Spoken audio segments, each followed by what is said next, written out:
বিমস্টেক শীর্ষ সম্মেলন অনুষ্ঠিত হচ্ছে। এবারের সম্মেলনটি একটি আলাদা গুরুত্ব পাচ্ছে, কারণ এবারের শীর্ষ সম্মেলনে অংশগ্রহণ করছেন বাংলাদেশ তথা দক্ষিণ এশিয়ার ব্যাঘ্র শাবক ডক্টর মোহাম্মদ ইউনূস। এতদিন বিমস্টেক কিন্তু একটি স্থির, নিশ্চল এবং ব্যর্থ সংগঠন ছিল।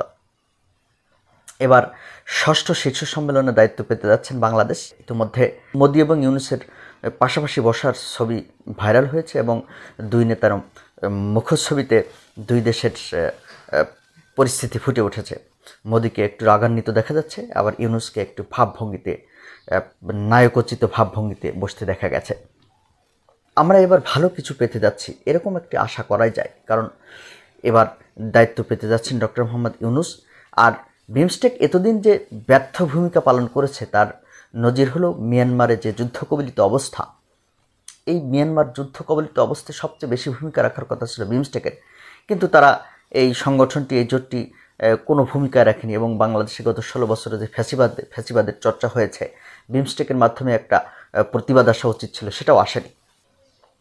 বিমস্টেক জোটটি মূলত 7টি দেশের সমন্বয়ে গঠিত জোট: বাংলাদেশ, ভারত, নেপাল, ভুটান, শ্রীলঙ্কা, মিয়ানমার এবং থাইল্যান্ড। এই দেশগুলো তো মূলত বঙ্গোপসাগর ঘিরে অবস্থিত দেশগুলো।